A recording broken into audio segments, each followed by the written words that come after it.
Salut à tous et bienvenue pour cette nouvelle vidéo. Allez, aujourd'hui c'est une vidéo impression 3D et plus précisément impression 3D de mes armées Warhammer 40 000. Alors ça faisait un petit moment que je vous en avais fait puisque la dernière portait sur le Dreadnought Contemptor d'Espace Marine.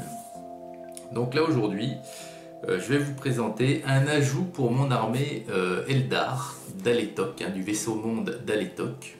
Alors les Eldar, pour rappel, c'était ceci, rappelez-vous, voilà. Donc j'avais uniquement 6 guerriers de base, 6 gardiens Eldar de base comme celui-ci. Et là j'ai ajouté, entre guillemets, une unité spéciale, puisqu'il s'agit de deux Skyrunner que voici. Et voilà. Donc ce sont ni plus ni moins que des guerriers Eldar montés sur des petits vaisseaux spatiaux. Voilà. Alors vous pouvez assimiler ceci à des speederbikes dans Star Wars, des choses comme ça. Ce sont des petits vaisseaux d'attaque qui volent, allez, on va dire, assez bas. De toute façon, ils ont pour but de shooter de l'infanterie, tout ça. Donc ce ne sont pas des engins qui font des vols d'avions de ligne. Donc voilà. Alors ça faisait un petit moment que je les avais imprimés. Et puis le confinement aidant, je me suis dit allez hop, je vais les mettre en couleur. Et c'est chose faite.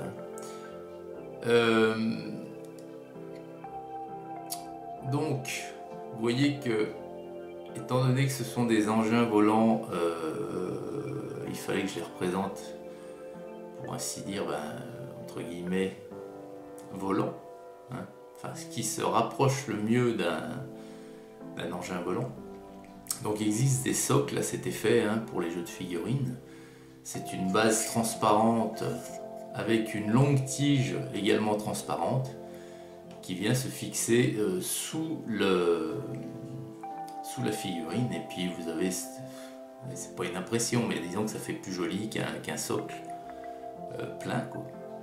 Et donc moi j'avais pas ceci à disposition, et comme on est en pleine période de confinement, puisque bon là je sais pas où on en sera au jour d'aujourd'hui lorsque vous allez voir la vidéo, mais je tourne cette vidéo, on est le 2 avril là, donc on est en pleine période de confinement, on entame la 3e semaine, et j'avais rien à disposition à part des verres en plastique comme ceci.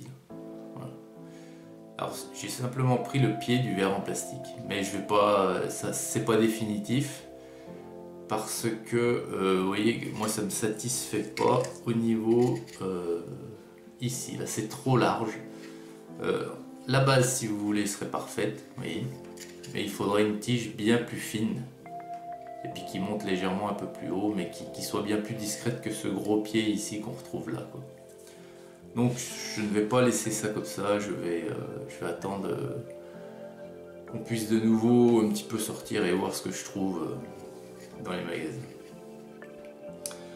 Alors je vous mettrai le lien de ce petit objet dans la description, c'est une impression que j'ai trouvée sur Thingiverse, comme bien souvent. C'est une impression monobloc, c'est-à-dire que c'est tout d'un bloc là ici. Vous avez le pilote Eldar qui est dans le même bloc que le vaisseau. Donc il y a beaucoup de supports là par contre.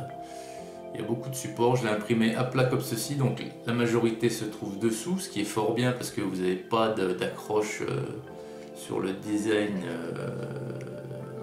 du vaisseau, ça fait pas l'impression est pas mal du tout sur le dessus, sur ce qu'on voit principalement du reste.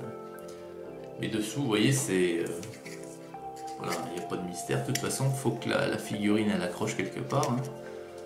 Dessous, vous voyez, on voit bien surtout dans les belles chaînes, que les supports étaient à cet endroit-là. Donc voilà. Alors, ça vaut ce que ça vaut. De près, on voit bien que c'est pas des vraies figurines. Mais pour jouer, c'est plus que satisfaisant, je m'en contente. Au niveau de la peinture, donc vous voyez que pour le pilote en lui-même, j'ai gardé la couleur du bleu qui rappelle le vaisseau monde d'Aletok, d'où sont issus ces Eldar là, puisqu'il y a plusieurs vaisseaux mondes différents, donc la couleur bleue. J'ai gardé le casque jaune, quelques rappels jaunes également, hein, au niveau des genouillères, des gants. Et puis j'ai fait une épaulière verte avec deux traits pour signifier le grade, hein, du pilote. Et sinon, pour la carlingue, j'ai pas voulu garder le même bleu que le pilote parce que je me suis dit ça va faire vraiment trop uniforme. Et puis une deuxième raison à ça, c'est que je me retrouvais avec beaucoup de peau de macrage bleu. Pourquoi? Parce que rappelez-vous, lors de la sortie de la collection Hachette, collection Warhammer 40 000, les numéros 1 où il y avait 3 pots de peinture à l'intérieur, j'en ai acheté, je vous les avais fait voir du reste, plusieurs. Et donc j'ai pas mal de pots de macrage blue d'avance et je me suis dit, tous les vaisseaux et engins Eldar du monde d'Aletok, hein, que je vais représenter, hein, dans mon armée, je les ferai, le bleu, je le ferai avec le macrage blue parce que j'en ai pas mal et puis que finalement c'est un joli bleu qui reste dans l'esprit du bleu, hein, des couleurs, mais qui diffère un petit peu et c'est pas mal. Donc voilà les amis. C'est les derniers ajouts que j'ai fait pour mes armées Warhammer 40 000. Donc je vous les mets un tout petit peu sur le plateau tournant, hein, pour les apprécier un peu plus. Et puis je vous dis à très vite pour un prochain ajout, hein. C'est moins régulier, il y en a moins parce que je fais beaucoup de choses différentes, mais il y en a toujours. D'ailleurs il y en a une qui est prête à passer en peinture, une pièce que je vous présenterai plus tard. Donc voilà. Excellente journée à toutes et à tous. Et je vous le mets donc sur le plateau tournant. Et je vous dis à très vite. Hugues.